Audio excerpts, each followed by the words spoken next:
All right, let's get going. My name is Andrew Dolan, and I am the president of Emerging Sales Professionals. I am the senior sales manager at the Spokane Convention Center. Want to welcome everybody to today's Venue Sales Symposium. We're very excited to have Jim Spellos with us today. He is the president of Meeting You.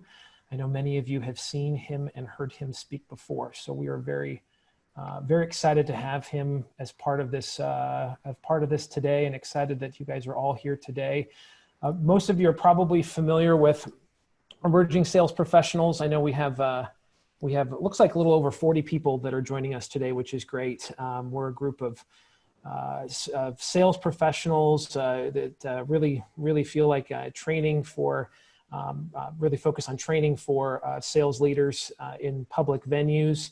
We've got public convention and meeting venues in Oregon, Washington, Idaho, and British Columbia. And I know I'm pretty sure all of those states are represented today. And so we're very excited that you're here with us. And if you haven't connected with us or been to one of our events before, we typically do two events. We do one in the spring and the fall.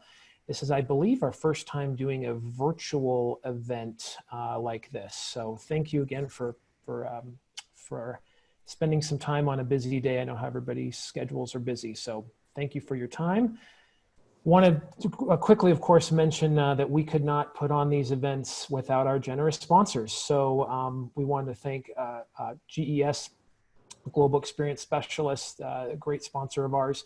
And then, of course, some of our advocate level sponsors, the Maidenbauer Center, Travel Portland, and Visit Seattle. We have a lot of partners here, a lot of folks that have participated and given us that we couldn't do this without our sponsors. So thank you again to those folks and all of our member venues that are here with us today. Okay, I want to make sure I don't forget anything. So we're going to, the whole point of this today, we want this to be an engaging town hall. Jim's going to talk a little bit, introduce himself. We're going to have a couple opportunities for some breakouts and for all of us to connect together.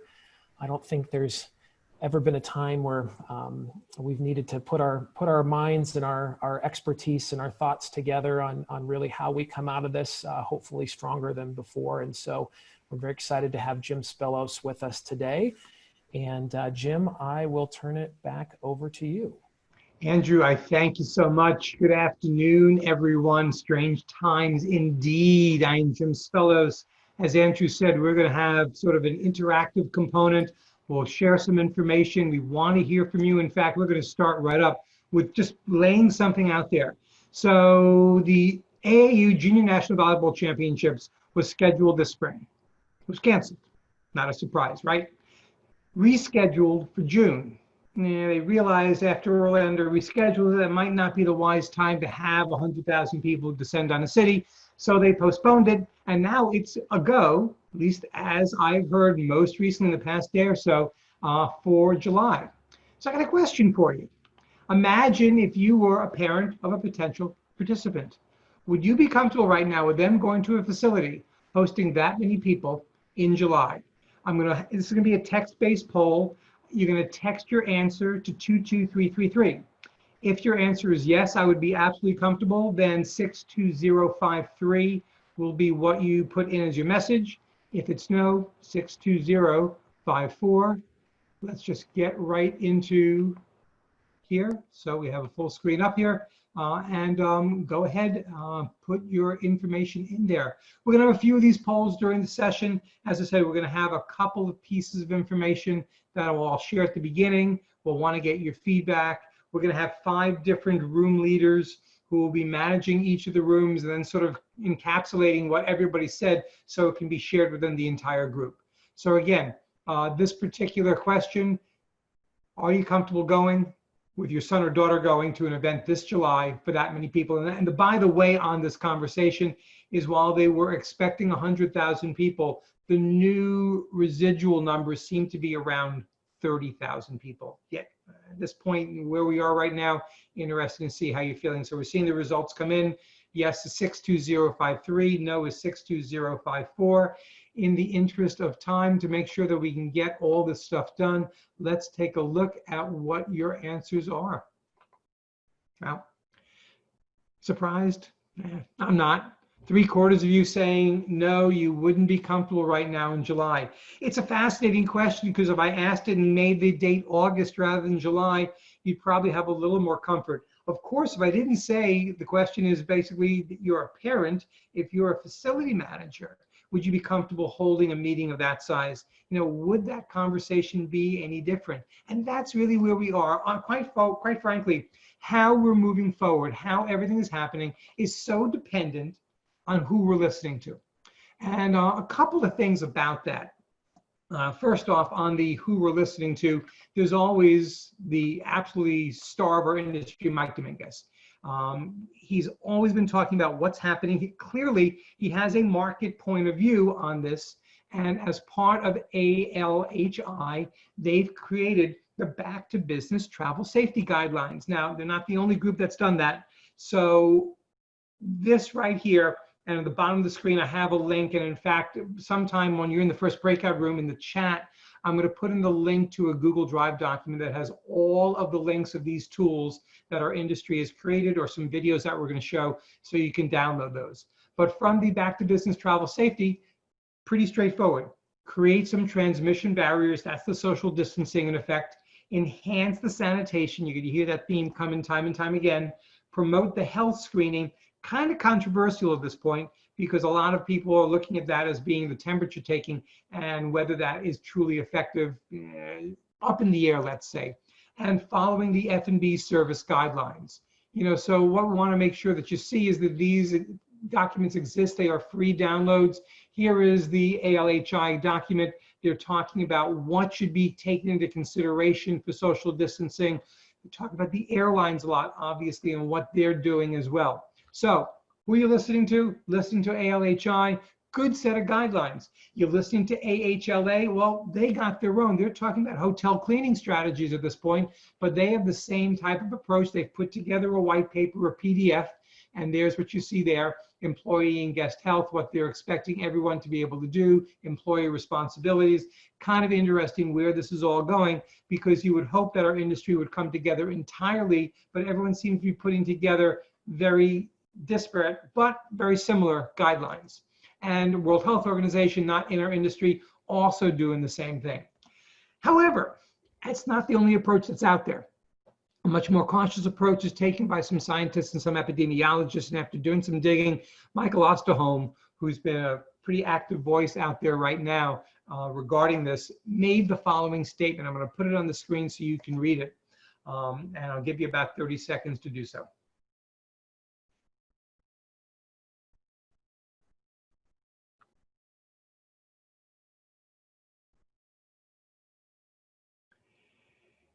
If we were to say, who do you believe, whose right should we be moving as quickly as possible, which I don't think anybody really wants to do, should we be looking at being patient, opening up, seeing what happens? That seems to be reasonable. But part of this whole underlying conversation is the conversation about the herd immunity, which I know we've all heard about. And I do want to get a mathematical 30 seconds in here on this, because if you're really looking at the numbers, what's being talked about is R with the sub-zero, called R naught. And if you want to really get a sense of it, go to the Khan Academy and take a look at how they explain that. Essentially, the R naught number is the number of total infections versus the number of people who those people will transmit it to.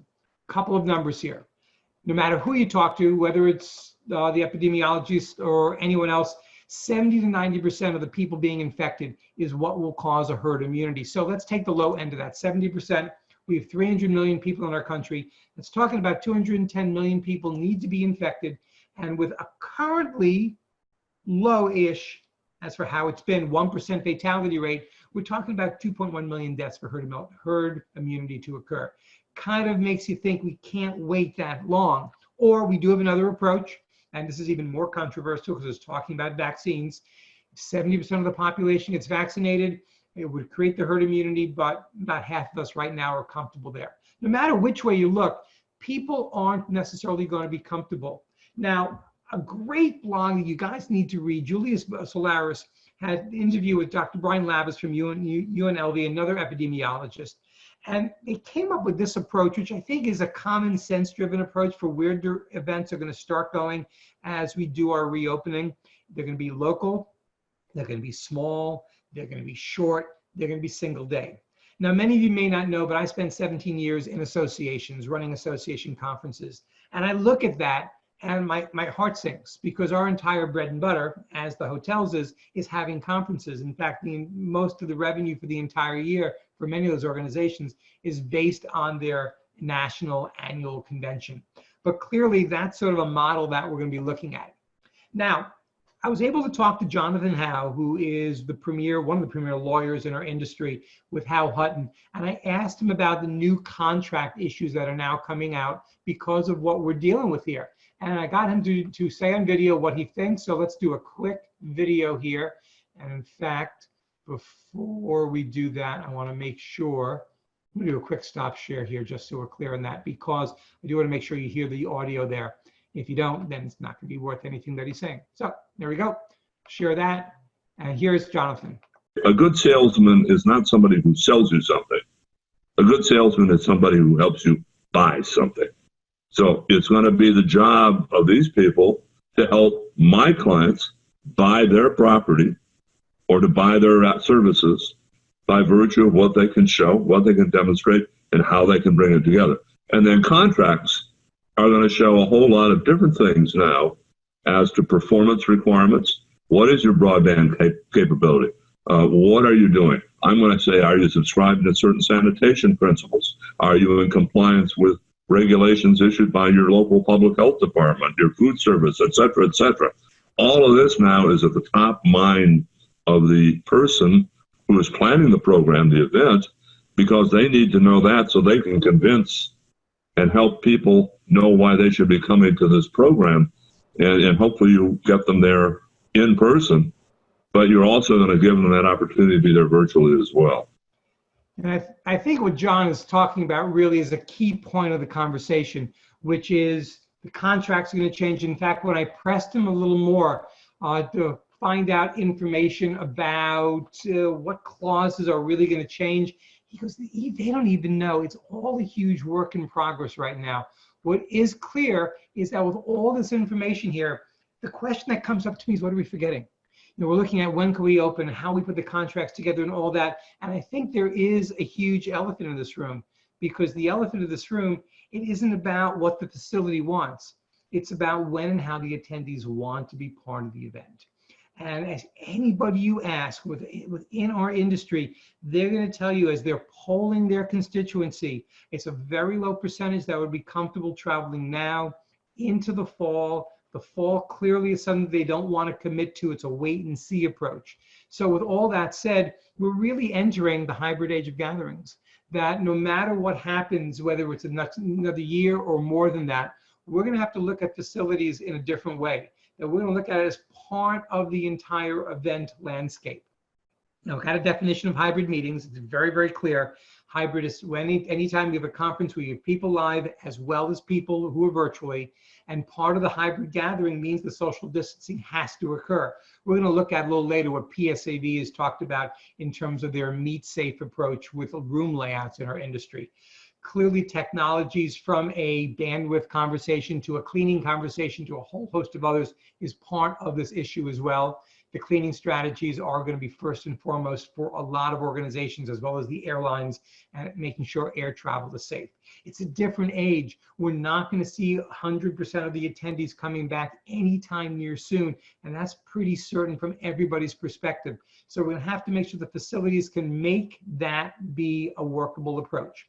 This is where I want to get you all into breakouts right now. So what we want to do is break you out into 5 rooms. It's going to be sort of random. We're going to have a leader, Tracy, Linda, Julie, Allie, and Andrew will be in those rooms, monitoring the conversation, and then being able to share back with the full group what was said in there. 2 questions you're going to be considering, and I'm not really tied to either one as being the more important one, but one I want you to think about is, what's the biggest challenge that you'll need to overcome because of COVID-19?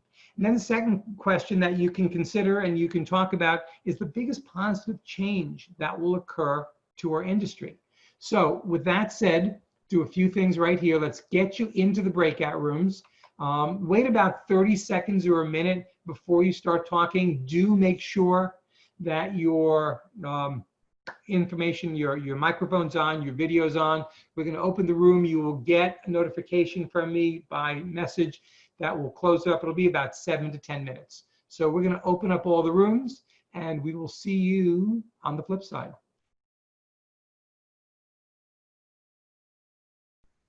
Hey gang, welcome back. We're getting people coming back in here. Should have us all back in about 15, 20 seconds. And we had actually 5 breakouts. So one of them, we may need to do a little consolidation for the next one, but we'll go around to the group leaders in those groups and we'll have you share. By the way, if you look at your group chat, I've put the link for all the URLs and all the resources that I'm working off of for this particular meeting. And certainly use the chat to share other things you want to comment on regarding what was discussed in your group. So Andrew, I'm going to start with you. What was the main question that was addressed and what were some of the great comments? Yeah, Jim, thank you. Yeah, so we had some, in our short time, we had a couple good questions that were asked, or really points that were made. Understanding that it doesn't necessarily help us pay the bills and to our staff and our facility and bring in revenue if events are going virtual. Certainly a hybrid makes sense, but there's obviously concern about if less people are coming and less people are ready to meet. And then even when COVID-19, let's say down the road, has passed, if we'll ever be at that same level of meeting that we were before. So obviously our hope is, but I know that that's a challenge and we'll have to see how that shakes out. And another point was brought up, Cameron at Visit Seattle, we were talking a little bit about, how we're selling the space. What used to be, here's a diagram of what your room would look like, how the table sets would be. And now it's more like, hey, here's our one sheet of here's a one sheet of all the cleaning procedures and all the standards and new things that we're trying to do. So here's what's included and here's additional options to choose from. And so what those one sheets and communicating with the client might not care as much about how many people are at each table or how much space there is in between each exhibitors. It's how many hand sanitizing stations, how clean is your facility, all those things. So good discussion. It's a new dawn, isn't it? And we can really jump into that conversation as to whether the hybrid will remain in 2023, 2024. A lot of people think yes, but also a lot of people crave getting back to face-to-face. So you have that duality happening. Let's go over to Tracy. Tracy, what was the conversation like in your room? What were some of the cool things that were mentioned? I don't know if cool is the right word, but I think the biggest challenge is kind of twofold. The word was the unknown, and whether that be on the attendee side, the unknown of whether people will attend, if the fear is less, if the fear is great enough for people not to attend, kind of what's going to happen there, and then the unknown of just kind of what direction we're going in and when things will open and whether different states will be doing different things and the phases. So there's just a lot of unknown that I think is more of a challenge right now. But the positive change that we did mention was the fact that kind of like now, there's a lot more collaboration going on. So groups that might have been competitors in the past, while we're still competing for business, we're all in it together kind of thing. And if we can get business to the region, that's going to be a win for everyone. So there's a lot more friendly competition, if you want to call it, but I think people are collaborating a lot more than we normally see. We do come together in times of crisis, don't we? Pretty amazing. So next up, Allie, let's go over to you. Talk to us. What was said in your room? Yeah, our group has some similar thoughts as the points that have already been brought up. But as far as challenges, we felt when we are getting ready to open up, managing the numbers and how we can accommodate like max capacities based on physical distancing. We all know what our space can do right now, but what does it mean when we have to maintain that 6-foot distance around everyone? And also balancing the increased cost, whether it's like cost for additional equipment, thermal scanners, perhaps bringing on more security to monitor those health screenings, that sort of thing. Is it something that the building would shoulder, or do you pass it on to the client? Some positive changes that we think are going to come out of the health crisis is, again, kind of that collaboration along those same lines. A lot of innovation and creativity coming to the surface from all this, whether it's just, how do you get creative with your menu and make something exciting and yummy while still being safe and something that an attendee would want to eat. I think just in general, the fact that these hybrid meetings is going to really be the new model, it does open up to a greater audience the ability to exchange information. And we think that's going to be a positive. Yeah, I think great stuff. I mean, collaboration, innovation, creativity all seem to be very, very strong buzzwords right now as to where we are and where we're going to be. Linda, how about your group? Let's get you up on the screen there. Hello. You're muted, Linda. Hold on. I got her unmuted. There we go. All done. There we go. Okay, sorry about that. One of the things that came up was just getting people to travel, because there is a lot of fear out there right now. And we can be as prepared as we want and schedule these meetings, but what if nobody shows up and everybody's doing it via the online or virtual? It was also mentioned that the online group may be larger than the in-person group. And I can't remember who said this, but this is really great. It's 1 + 1 = 3, because you have the in-person, the person that's going to attend it live, you also have the online component, and hopefully as a result, more people are getting educated. A lot of groups are not having meetings because it's not financially feasible. Some of the positives, more creativity in food styles. And another concern that was brought up is getting back to the normal, and many employees may be better off staying on unemployment or may elect not to come back. I know we're struggling with that here. And clients reaching out, they're outside of the window trying to invoke the force majeure, like groups that are in November canceling because they're afraid of what's going to happen, but yet they're really outside of that window. And what we have done here as a venue is that we have charged them a cancellation penalty, but we will credit that penalty back towards their next conference, and hopefully we can get them to do that within the next year. Linda, I was in a webinar with John Howe yesterday, and force majeure obviously is always brought up. And one of the things he's saying is, like, even from his perspective, they have no idea whether COVID can be part of it and whether it's going to be part of future contracts in terms of cancellation or force majeure. He hated to say this because I know he'd like to be able to give information to everyone, but there's no laws. We're going to have to let it play out, see what the courts say, and then that could be a couple of years before it really dictates what the approach is. Well, this is the risk you run by being too tough on that force majeure. You may upset the client and they may never come back. And I can tell you, I'm not going to do that with this steady piece of business. So I'm just going to work with them. It's a balancing act. The fifth room, I think, split up. So we're going to get you all in 4 rooms next time. Great stuff. Again, keep using the chat. Excuse me, to continue, but let's just go back to a couple more pieces of information before we do, and let's take a look at another poll. So get your phones out. So you all talked about hybrid meetings. Poll is pretty straightforward. What percentage of the meetings in 2021, next year, beginning January through December, will be hybrid? And so let's take a look at what your options are. 22333, once again, will be where you are going to text to. If you think it's the lower quarter, 0 to 25%, your response will be 62000. 26 to 50%, 62001. 51 to 75%, 62005. And then if you think more than 3/4 of the meetings will be hybrid, 62007. will be what you're going to put in there. So give you a second or so.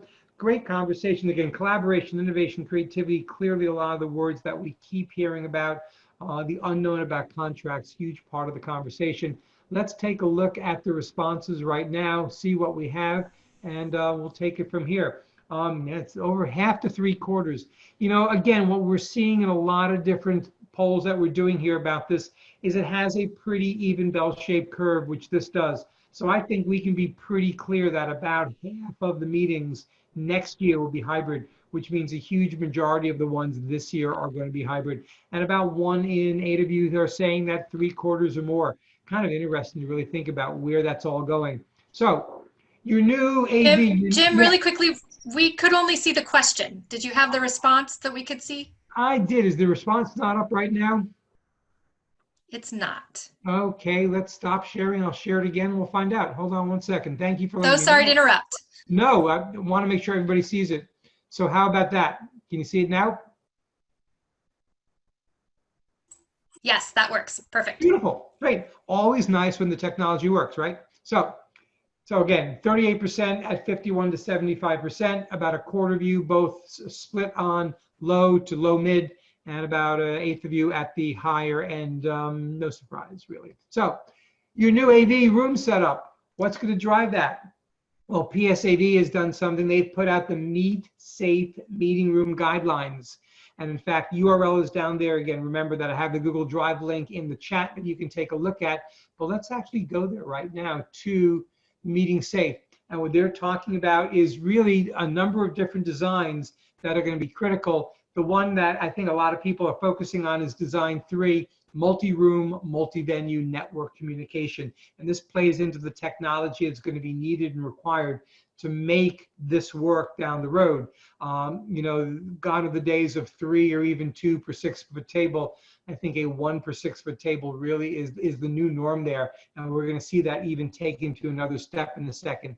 But do take a look at what PSAV has done with the Meet Safe guidelines, because that really is one of the basis for a lot of the hotels to see how they're going to be setting up rooms. Now we get to the question of bandwidth. You know, as a former planner, this has always been one of my hot spots, that facilities haven't had the right bandwidth that are needed. So just so we're clear in terminology, bandwidth deals with the speed of the connection, but the other term that you hear is latency, which is the delay of the content getting to you. It's not how fast it is, but how long it pauses before it gets sent to you. Clearly, that becomes much more critical in an environment where we are meeting virtually. In fact, you can always check your bandwidth at your facility, at your home. Very simple. Google it. Google the word speed test. You'll come up with a link that has a blue button that'll say test your speed. And when you do, you'll see information such as the download and the upload speed, as well as the latency there. Here's the thing, gang, when we're talking about this, it used to all be about download, download, download. And if you take a look at the bandwidth your facility has, if there is a discrepancy between download and upload, you may want to be rethinking that, because as more and more video communications are taking place from your meeting, that upload becomes critical. Another thing to understand, and it's really interesting, is that a lot of the people who will be in the physical meeting will also be online watching it and participating that way. That is going to hugely impact your bandwidth at your facilities. Most video conferences say 1.5 meg up and down per person. The reality is, we don't know. Nobody knows. In fact, what we used to always talk about until, let's say, this February, was that your bandwidth, you just check your group history. But right now, that's pretty much irrelevant, as is unfortunately the current model. You're going to see on the screen, Encore has had this attendee bandwidth estimator. In fact, a lot of the companies have that, even if they do misspell bandwidth. I won't give them too much nonsense for that right now. Bottom line is, at this point, all of those rules are out the window in terms of how much is needed, and you're going to be figuring that out on your first events. I do want to take 30 seconds right now to talk about a practice that has happened at a few facilities where they're blocking VPNs, and they're doing so in the overall overview of let's keep our network more secure. But you're going to have more and more people coming want to make sure that their security, both digitally and physically, is at a premium. So be careful about any IT folks talking to you about blocking everyone's VPN. VPN, by the way, stands for Virtual Private Network. So we've talked about the PSAV Meet Safe guidelines, the bandwidth. Let's look at a social distancing tech tool. What we're going to do right now is go to a company that's called All Seated, and they have had this coming out there for a while right now. But this tool, you can watch this video, no sound to it, is how they're using room seating based on the new physical distancing requirements. And essentially, they have a series of pieces of information within their software that, as you can see, can open the display settings, can let you identify, and you'll be doing so locale by locale, state by state, to put a physical distancing on there, and then be able to see if people are in real time accurately distant or not. Clearly, you're going to see tools like this coming out a lot. This is part of what All Seated has been doing for a while. So with the new component of the physical distancing there, really a good approach for properties to be able to use that. The conversation of lighting. Since you're now in the broadcast medium, you're going to have to upgrade your lighting in your facilities, whether it's going to be stuff you bring in or it's going to be built into the room. It's not going to be acceptable for meeting planners to have talking heads that are in the dark or can't be seen properly. In fact, if we had time, I'd go into this room and see how everyone's lighting is set up at their particular stations. It got to be sharp enough to be able to see what everybody needs to see at home and feel that they're part of the room. Lots of other AV is going to be part of this down the road, but I think the first four things that we talk about, understanding the guidelines, understanding bandwidth as a critical tool, the social distancing technology, and the need to focus on lighting really becomes a huge part of this. And that leads us to our second breakout, which is going to be a single question this time. It's going to be how you stay connected with your clients, as well as implementing hybrid meetings. But I do want to, for the four leaders, make sure there's one thing that's clear, is that I don't want people talking about social media here, because we know that social media is the tool that most people are using, whether it's LinkedIn or Facebook or any of the other tools to stay connected. We got to start thinking out of the box with the tools that are out there. So we're going to give you about 5 or 6 minutes on this one. We're going to get you into the breakout rooms and enjoy the conversation. Hopefully I'll be able to join one or two of them during the approach, and we'll see you back here in about 6 minutes. So away you go. Hey gang, welcome back. Hope the conversations were good as we wait to get everyone in the room. I will be starting with Ali, just so she's ready. And hopefully have some great conversations about the technology. So I think we got everybody in here. So Ali, I'm going to focus on you and let you share with what about technology people were talking about. Sure, thanks, Jim. So some really cool ideas came up in conversation. We have some venues that are setting up virtual happy hours with clients and actually sending them kits to make their own cocktail. This is in Spokane. Jessica, she and her team are sending out like Moscow Mule drinks, and then they can do a virtual happy hour with their clients, which I think is pretty clever. Also looking into the virtual site tour if a building doesn't have one already. Recording video content to communicate the guest experience, what they can expect now with their event moving forward. This is Sarah Waltmeyer is doing this and posting it, not only sending it to their future clients, but posting it on a resource page on their website so people can just refer to that, you know, when they're trying to start planning their event. And I guess just what kind of to add on to that, having even a destination focused site as far as like what the city is doing from the hotel to the convention center as far as addressing COVID concerns. Yep, that was about it for us. Awesome. Thanks so much, Ali. Linda, you're going to be next, so let's get you on screen and share with the group. Hey there. Hi there. Okay, this is what we talked about. We talked about site visits, using technology for sites. Brent had a great idea about getting these little robots that can go around the room and show everybody everything. Some are using 360 videos. Spokane is doing a video that to reach out to all of their clients, promoting that we're opening soon or coming back soon. And the one I liked the best was bringing back the QR codes for business cards rather than handing out a business card. I just think that's a great idea, and we don't think about that anymore.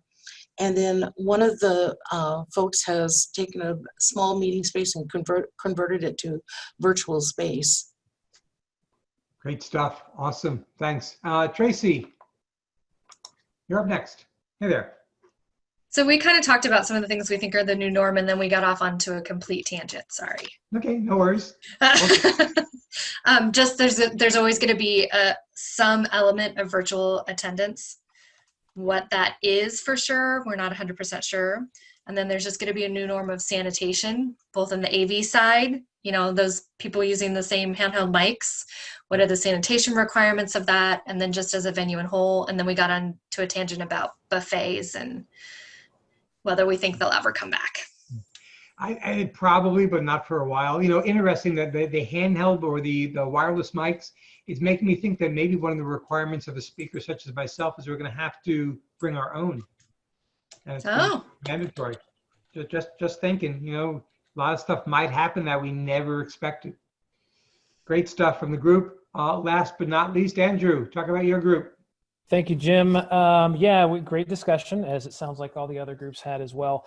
We were talking about how virtual tours are essential. You have to be doing them. And if you're not, you'll be missing out. Virtual tours, having that option, and some good discussion about, you know, we talked about, like Jane Cantor, Bellevue talked about just how we are all social creatures. And the idea, the thought of, you know, possibly FOMO through all this, that, you know, if maybe you're not there in person, you're missing out, and what that might look like in the short term and the long term. But we're all social creatures. And the idea, certainly, that we have this desire, this innate desire to be together, to meet together, but with the understanding that even being social creatures, we might all not want to participate in things with thousands of people at the same time. So we understand that. But virtual tours are essential. And really, with a virtual tour, not just sending out a link, check out our venue. You know, good point from Visit Seattle is, okay, if I'm going to send you this link for a virtual tour, I should be, as a sales manager, I should be with you alongside you. Let's schedule a time to walk through together. And I want to show you this ballroom. And then I want to take a second now, click this, let's go to that ballroom, and really walk through the space, not just send a link, not just send, you know, something and hope that they click on it, or, you know, let me know when you do. Let's get them in front of it, get them talking and experiencing it together from the sales manager and the planner. One last thing, I want to thank Allie at the Boise Convention Center, Tracy at Livewood Convention Center, and Linda at the Wenatchee Convention Center for helping us with our breakouts today. So thank you guys all for doing that. Indeed, thanks to all of you for that. Great information. So why don't I got a bunch of things to show you in a limited amount of time. So let's get this all wrapped up here and leave you with one last question. One thing that's been mentioned and talked about is cleaning. What you need to be thinking about and probably hearing is about ultraviolet rays and some things you need to know that's really important here. Number one, the UVC, there's UVA, UVB, UVC, is the most energy usage of all ultraviolet frequencies. In fact, the clean tech image you see on the screen right there is being used in the Hong Kong airport right now to be able to have people stand in there and get that clean screening done instantaneously. Now, the question is, can UV light kill coronaviruses? We hear a lot of stuff about that. And the answer from the CDC is probably, but there's no peer review that's been published yet, and very, very careful in the usage because it does cause a lot of irritation. So we have to understand that the UV usage will probably be done overnight. We've seen the Pittsburgh airport actually starting to take that initiative, and it wouldn't surprise me if some of the hotels, and I know Mike Dominguez was talking about that with his properties, looking at UV cleaning of the space to get rid of the virus. The selling in a tech-enabled, socially distanced universe, you know, we were talking about technology. You know, I heard somebody mention the QR code, but understand that you do have augmented reality tools such as Aurora that are user-friendly approaches where you can take any image and create a personalized message. I love the idea of the QR code business card coming back. I love even more having a personalized message there. And oh, by the way, one of the things you're going to be seeing with AR are portal trade show booths. Bravo Media was actually showcasing one at an event a few weeks ago online, where in your living room, you could literally walk into the booth, have it laid out there, virtually of course, and be able to experience it and connect with the people who are in there. You all were talking about virtual site visits. You need to know about Matterport and what they've done in real estate, changing the game in terms of how site visits and virtual 3D views of space have been done. In fact, my camera's right here and I have a tripod, and for under $500, you can get this set up and make an incredible approach that can help you share what the facility looks like. And by the way, I do love the conversation, and tech's just not there yet to have the salesperson with that virtual tour. It's coming though, it's coming really quickly. The whole idea of telepresence is going to be a huge part, not just from a presentation and having the CEO speak point of view, but a telepresence from a salesperson point of view. And clearly a huge amount of what we're doing is not just being in social media, but is curating the content, sort of what we're doing here, giving the people that are working with us, that are our customers, our clients, and our constituents, the ability to know what's important. They're looking for you. The planning community is hugely looking at you right now to help them stay engaged, because there's so many messages that are out there. We're going to end not with a full poll, but with a thumbs up or thumbs down poll. And it's the last piece of technology that we haven't talked about, which is the idea of a contact tracing app. And here's what's happening. And I'm actually right now going to get off the sharing so I can see you face to face. Better that way. So Google and Apple have collaborated. That in itself is a story, right? But they've collaborated on creating not an app, but an API that will connect with public health apps that will let you know whether somebody near you has the virus. Lots of issues there, from how accurate is it to privacy concerns that a lot of people tend to have. So what I'd love to see from you as we sort of close this whole thing out right here is, in your camera, do a thumbs up or a thumbs down whether you would actually put a contact tracing app on your phone right now.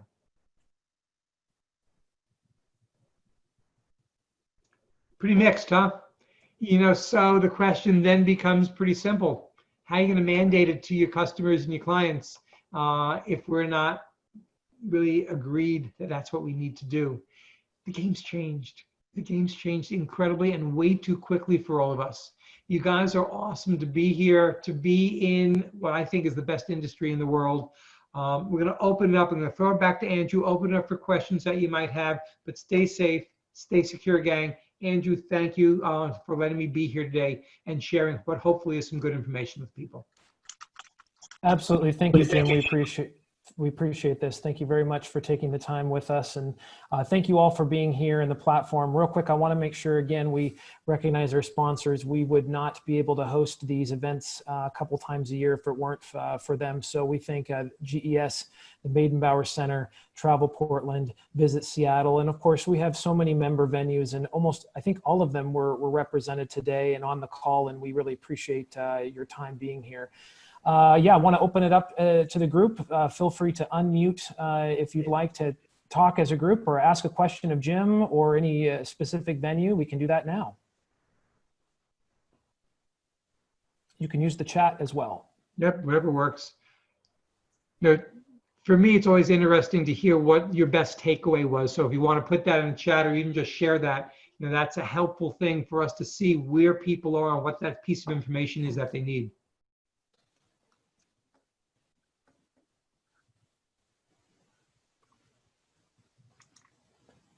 Anybody have anything? Go ahead. I was going to say, I can tell you one thing, that just one word that made me go, oh, shoot, I need to look at that, was lighting.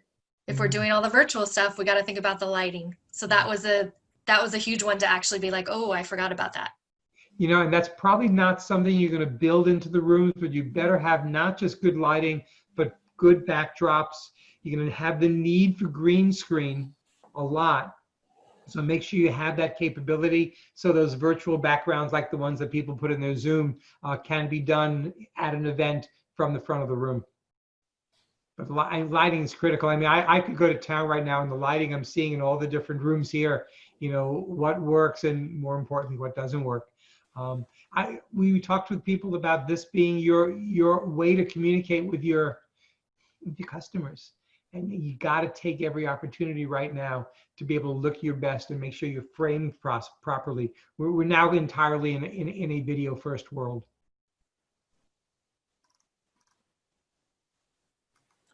Anybody else have any thoughts or questions or comments they'd like to make with the group?